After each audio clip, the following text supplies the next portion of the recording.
Jim?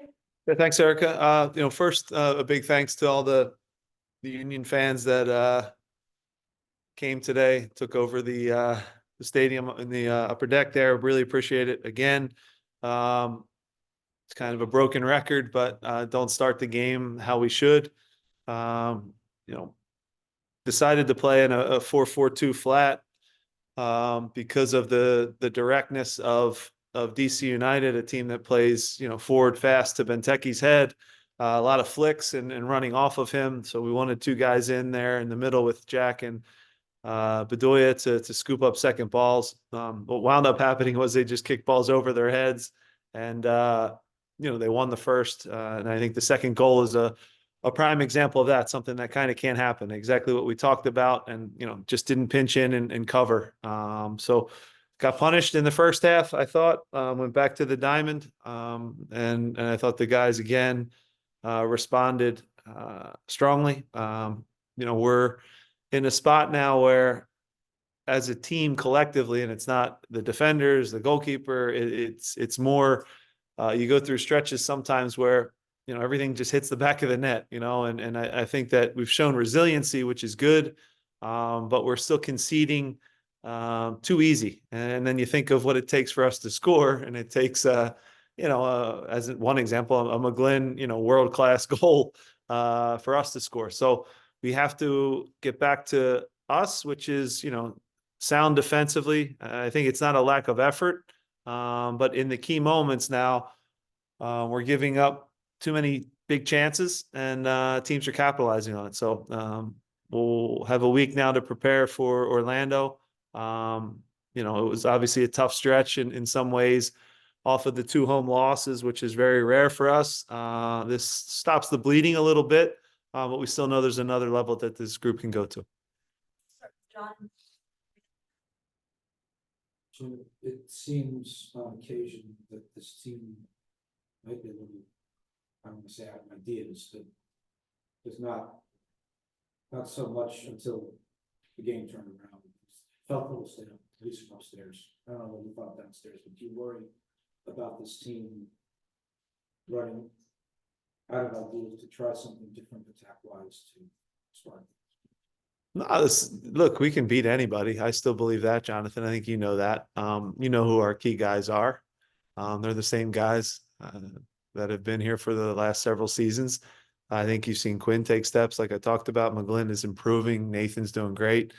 But you look out there, and Bedoya is one of our best players still. And this isn't a disrespect to him. At his age, it shouldn't be that way. He's still dominating games in MLS. So that's maybe a league thing. But look, we still have a really strong group. I still feel we can beat any team. So when you say it's stale, I'd say we are the same. I think you guys know that. I still think on our day when we're on, we can beat anybody, and the team has a lot of character and heart, but the names are the same. We've had good runs of form, some tough moments. We miss an Andre. Oliver's doing well, but I think we miss him too. But you guys know who we have, and I'll still take this group over anybody. I still pick my guys and told them at halftime, I think we're better in every position, and I'll believe that until we're completely proven otherwise. So I wish we had a couple more wins on the board, absolutely. But at the same time, it's going to be a grind. You guys know how hard the league is, and I still believe strongly that this team can win. Started the games here. Form. Jim, I'm sure you're probably getting annoyed with us continuing to ask it, but you guys continue to concede first, and I think that's now sometimes this season. You guys did it 15 times. Jacob talked to us after the game and said he believes personally that it's a spacing issue with the center backs. What do you see the issue is with you guys conceding early? Yeah, look, I almost need to stop talking about it because it keeps happening, right? So it's one of those things where we speak after every game about it and starting good. And we dig holes for ourselves, which is, at the highest levels is hard. You know, it takes a lot of energy to chase a game. It takes physically and emotionally a lot. So when you get behind 2 goals on the road, the one thing this group has is certainly heart. You know, we show a ton of character to come back. But I think we all know we play better, you know, on the front foot and with a lead. So it's been a hard week, right? We lost 2 tough games at home. With I thought an okay performance against Salt Lake, a game that could go either way against a good team. Seattle, like I said, inexcusable first half. I apologized already for the fans for that. Second half, us look like us. This one again, you know, first half not great, obviously, but show a real response. So it's in us. We know we have it. You guys again know who can get us out of trouble and can win us a game. And you know, for Jack to make a play like that, for a young player to step up, it takes a lot of heart and a lot of guts. But we have to find a way now to, you know, play with a lead. You know, that's what we're built to do. And I think there's something to, you know, back to Jonathan's comment. You know, the continuity isn't quite there when it's not the same team on the field. And what we've been lucky with, guys, and this is a fact, if you go back and look at it, we are the healthiest team in this league over the last 5 years, and it is not even close. So the same guys play together all the time. They know each other, they understand each other, and that's how we've been able to be consistent, cohesive, whatever word you want to use. And this year, in the goal, it's changed a bit, and Oliver's done a good job, but it's still, you know, sometimes for half a game, Andre has to leave, and that's not easy. There's not the cohesion that we've had as a group. So we'll work on it. I think we still have a really good, strong group. And yeah. You talked about Jack and Glenn, Mhm. scoring that world-class goal. We've seen now the last 2 games, I believe it is now, that he's scored these 7 goals. We all know what he has with that left foot. With goals like that, do you think it's sooner rather than later that teams are going to come and pick him up? Yeah, again, the guy sitting next to you's talked about shooting from distance and what that does to a defense. It makes guys step out. And we've encouraged Jack, because of his technique being so good, to shoot more, shoot more, shoot more. He's always, sometimes in his backswing, you can see him, he'll change his mind and try and slip a through ball or play a nice pass out to Kai. Sometimes the best thing is to shoot. And you guys see his technique, you know, to score a goal a year outside the box is hard in this league. And he's got, you know, 2 in back-to-back games that were both really, really good strikes. So you can't teach that. It's up to him and is actually his dad who's taught him that technique and that repetition in the backyard. So yeah, really impressive goal. Again, you don't want to say goal of the year yet because you don't know what's going to happen over the next several months, but for my money, you can't score a much better one. And in the moment, it's not like he's scoring that goal when it's 3-1 us or we're down and it's a meaningless goal. We're down a couple goals. It's a goal that, you know, gets you a point on the road when you really need one. So when you talk about Jack, again, sky's the limit. We'll do a good job, I think, with our Olympic team. And then, you know, from there it's taken a big step forward this season with him, Quinn, and I think Harriel. You know, the steps that they're taking are really good. So we're still developing guys. They're getting better and better. And the core group of guys are still doing a good job too. I wish we could win every game, but it's hard. Go ahead. Coach, congratulations. Thank you. For this score. How do you feel to play against DC United and against our MVP, Christian Benteke? Yeah, look, Benteke is a great player. He's a great striker. The majority of our game plan was around trying to do our best to stop him. He scored a lot of goals. You can see now with Troy's influence as a coach, it's very, I'll just call Red Bull-ish, where it's very forward, it's very direct. They put a lot of balls up in the air.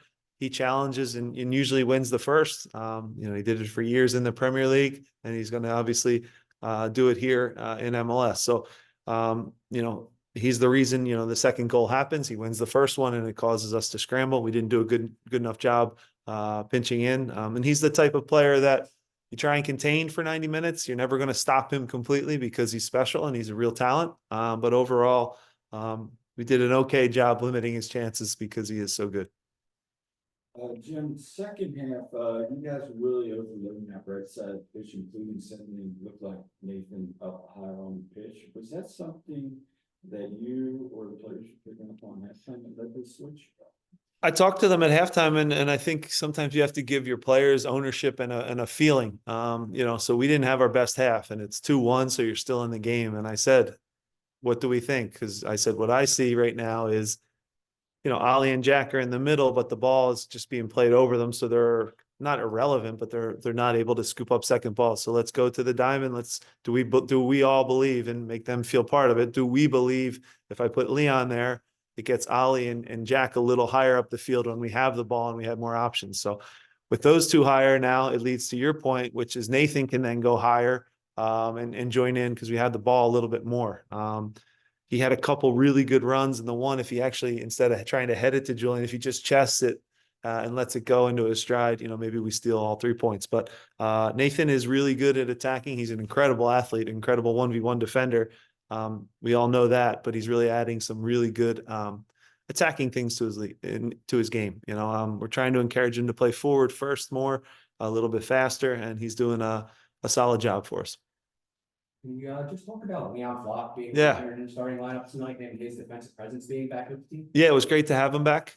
He's worked really hard. If you think about it, he's probably missed, it sounds awful, but it's been about 9 months. You know, it's been a long time before his body's ever felt right. And he mentioned to me this week, you know, how he, for the first time, has no pain, you know, with anything, which has been a real testament to him because being injured is really lonely. It's a real difficult feeling. You don't feel quite part of it. You're on the team, but you don't really feel part of it. So to get his first minutes tonight in a big spot and play 65 and not even look tired when he came out is impressive. So incredible job from him to come back, maintained his fitness, and he's always going to have that. But it's still hard when now all of a sudden live action happens and the speed of play is so fast and things are 100 miles an hour. For him to adjust and adapt to that and do a good job for us in a big spot was important. So a great piece and great player to have back. But he's worked really hard to get here. And I wish him tons of health now and just get in a groove and a rhythm of playing, because that's when players are at their happiest and then at their best. Questions in the back there? Coach, congratulations again. What do you feel after you lost the games at home? Yeah. The capital and the tie. Are you feeling different for the games, the last one than today? No, look, we hate losing. I hate losing, especially at home. And that locker room hates losing at home. We've made a habit of, you know, and probably been the best team over the last several years of winning our games at home for our fans and for the crowd. And it's what's expected now when we step on the field. So, you know, you hear a lot now when we come off the field in Philly and we have losses, you know, which it hurts us, it hurts the fans, and it's deserved. You know, they're not happy with us anytime we don't win on that field, and that's natural and normal. So to come here, always a difficult place to play, and at least get a point after going down 2 goals, I think is still good. We still have a lot we can improve, a lot we can do better, and we'll continue to do that. We'll try and improve each and every week of training. We go back home now for 2 games and have to play with confidence. You know, that's really when this group is at their best. We all know each other. We know each other's strengths. We also know each other's weaknesses. And, you know, at home, we have to get back on track of not conceding goals. And then knowing that if we do get up a goal, that second and third and fourth comes when we're in our building at Subaru Park, when things are going well. Last question, John. Go back to Jack. Yeah. Knowing that he will be gone some point this year. Yeah. He might not be around for that much longer after that. Who knows? But do you allow yourself during a week or whatever week it may be to plan for what you might have to do when he's not around? Because he's been certain for a long time. Time's come. Yeah, look, guys, I think I've told you this since preseason when we've had these discussions. It is going to be a fact that Damian is not going to be here, right? Andre Blake is not going to be here. Daniel Gazdag most likely is not going to be here. It could be as many as Quinn, Harriel, and McGlynn gone as well. Jose Martinez is most likely not going to be here. So, you know, that's 8 of our 6 or 7 of our guys that have played a lot of minutes. So you're right. That is coming. It's inevitable. We've known it. We know it, and it's going to be hard. It's going to be really hard. That's why this stage of the season now is important to stock and grab as many points as possible.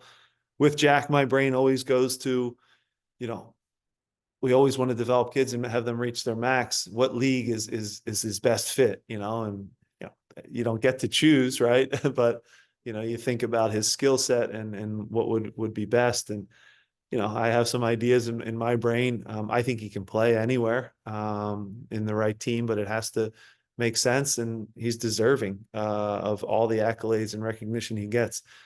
The talent that he has, sometimes if you're, I just picture sometimes scouts just show up, and also they see the special athlete that can beat someone 1v1. They usually see goals and assists, which is good for him to now score some goals because that brings even more eyes to it.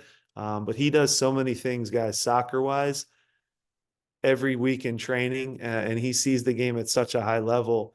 And I've talked about the left foot. I've seen Medunjanin, I've seen Risto Stoichkov, who was the World Player of the Year, and his left foot you can't teach, and he has an ability that is really, really special. So the real people, the real scouts will pick that up and see it, but it is nuanced because he's not going to get a ball, do 10 step overs and blow by 3 guys, right? He's doing it with his brain. He's doing it with his IQ, his passing. And now people will talk more because they see a goal in the upper 90 from 30 yards out, so that's naturally going to happen.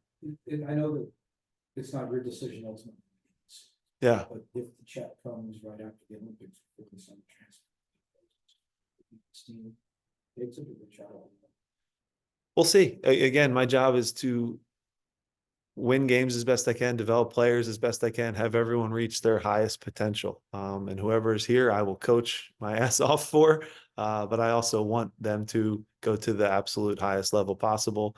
And those decisions are up to what the timing is, what the dollar amount is, what the fit is, because that's important too. As we've seen, selling to the right team at the right time for the next sale is also important. So we do really care about these kids' futures. And if they just keep doing their talking on the field, it really sorts itself out. So we have a good model. It's a unique model. It's a good way to do things. But I'm going to coach them as best I can while they're here. And when they're not here, I'm going to wish them the best of luck. I'm going to follow their careers and hope they end them back here in Philly at some point too. All right, thanks, Jim. Thank you. Ian, locker room's open, guys. Jack McGlynn will be available. Yes, you guys really hate our team this year.